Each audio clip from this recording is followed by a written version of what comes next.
नमस्कार, देशोन्नतीमध्ये मी ऐश्वर्या शिंदे आपलं स्वागत करते। बघूया प्रदेशच्या आजच्या टॉप 10 बातम्या। बदलापूर लैंगिक अत्याचार प्रकरणी मुंबई हायकोर्टात सुनावणी झाली। त्या शाळेत सफाईसाठी केवळ एक पुरुष कर्मचारी होता। त्याने तिसऱ्यांदा विवाह केला। त्याच्या पत्नीचा जबाबही नोंदवला आहे असे महाधिवक्त्यांनी सांगितले आहे। या प्रकरणात केवळ एकच नव्हे तर खूप त्रुटी झाल्या आहेत असं निरीक्षण हायकोर्टाने नोंदवलंय। या प्रकरणात वर्गशिक्षकेने पोलिसांना कळवले नाही, त्यामुळे कायद्याचा भंग झालाय असं कोर्टाने सांगताच SIT तपासात जे कोणी दोषी आढळतील, कोणीही असो, त्यांच्यावर कायदेशीर कारवाई केली जाईल अशी ग्वाही महाधिवक्त्यांनी केली आहे। छत्रपती शिवाजी महाराज यांचा राजकोट किल्ल्यावर बसवण्यात आलेला पुतळा पडल्याने नागरिकांनी मोठा संताप व्यक्त केलाय। हा पुतळा पडल्याप्रकरणी पोलिसांनी कंत्राटदार जयदीप आपटे आणि स्ट्रक्चरल कन्सल्टंट चेतन पाटील यांच्या विरुद्ध गुन्हा दाखल केलाय। या प्रकरणी राज्य सरकार आणि तज्ञांची समिती स्थापन केली आहे। हा पुतळा तत्काळ पुनर्स्थापित करण्यासाठी पावलं उचलण्यात येणार आहे। त्यासाठी भारतीय नौदलाने समिती स्थापन केली आहे अशी माहिती भारतीय नौदलाने दिली आहे। काँग्रेसचे ज्येष्ठ नेते नांदेडचे खासदार वसंतराव चव्हाण यांचं सोमवारी सकाळी निधन झालं। श्वास घेण्यास त्रास होत असल्याने वसंतराव चव्हाण यांच्यावर हैदराबादमधील किम्स रुग्णालयात उपचार सुरू होते, मात्र उपचारादरम्यान त्यांची प्राणज्योत मालवली आहे। वसंतराव चव्हाण यांच्यावर आज नांदेडमध्ये शासकीय इतमामात अंत्यसंस्कार करण्यात आले। त्यांच्या अंत्यसंस्कारासाठी काँग्रेसचे नेते बाळासाहेब थोरात, विजय वडेट्टीवार, नितीन राऊत तसंच भाजपाचे अशोकराव चव्हाण, नांदेडचे पालकमंत्री गिरीश महाजन यांच्यासह नांदेडचे स्थानिक नेते, काँग्रेस कार्यकर्ते आणि चव्हाण यांचे समर्थक उपस्थित होते। आगामी निवडणुकांच्या अनुषंगाने राज्यात मोठ्या घडामोडी घडत असल्याचं चित्र आहे। अशातच महायुतीतील अनेक नेते शरद पवारांच्या पक्षात येणार असल्याच्या चर्चा सुरू आहेत। नगर जिल्ह्यात शरद पवार मोठा राजकीय भूकंप करण्याच्या तयारीत असल्याचं बोललं जातंय।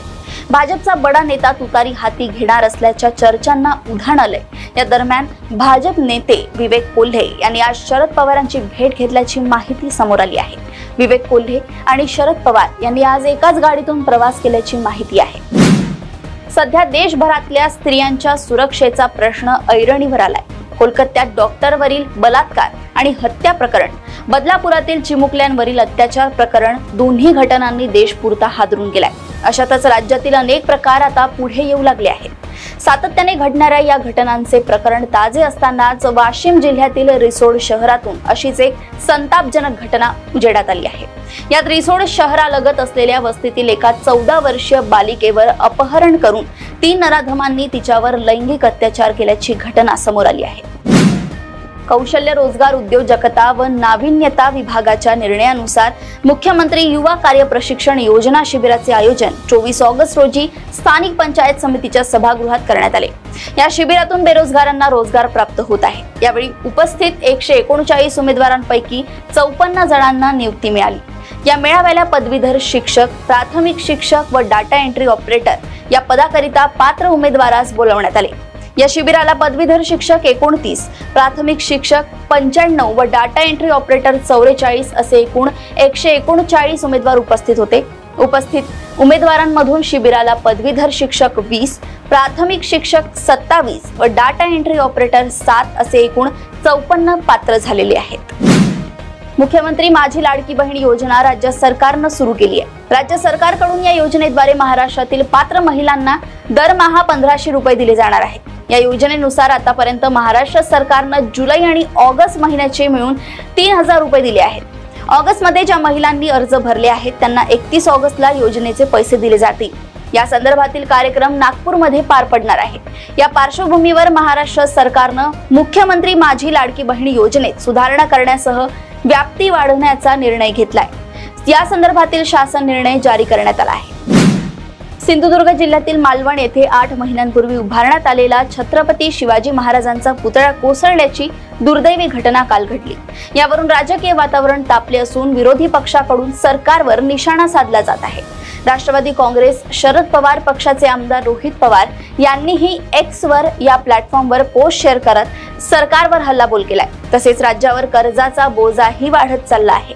त्यामुळे राज्याच्या आर्थिक स्थितीवर प्रकाश टाकण्यासाठी तातडीने 2 दिवसीय अधिवेशन बोलवावे अशी मागणीही आमदार रोहित पवार यांनी केली आहे। मुंबईच्या वर्सोवा येथे मुलींच्या एका गटाने एका शाळकरी मुलीला बेदम मारहाण केल्याचा धक्कादायक प्रकार समोर आलाय। शाळकरी मुलीला केसाला धरून फरफटत नेत लाथाबुक्क्यांनी तिला बेदम मारले आहे। मुलींमध्ये वाद झाल्याने ही मारहाण झाल्याचे वृत्त आहे। या मारहाणीचा व्हिडिओ सोशल मीडियावर जोरदार व्हायरल होतो आहे। एका अनोळखी महिलेचा खून करून तिच्या मृतदेहाचे अक्षरशः तुकडे करून तिचे धड खराडी येथील नदी पात्रात फेकून देण्यात आले आहे। नदी पात्रात काही संशयास्पद वस्तू नागरिकांना दिसल्यामुळे स्थानिकांनी पोलिसांना याबाबतची माहिती दिली। पोलिसांनी तपास केल्यानंतर हे धड एका तरुणीचं असल्याचं कळलंय। खून झालेल्या या तरुणीचे वय अंदाजे 18 ते 30 इतकं असल्याची प्राथमिक माहिती आहे। चंदननगर पोलीस ठाण्यात या प्रकरणी अज्ञात आरोपी विरोधात गुन्हा दाखल करण्यात आलाय। प्रदेशातील अशाच टॉप 10 बातम्या जाणून घेण्यासाठी बघत रहा देशोन्नती।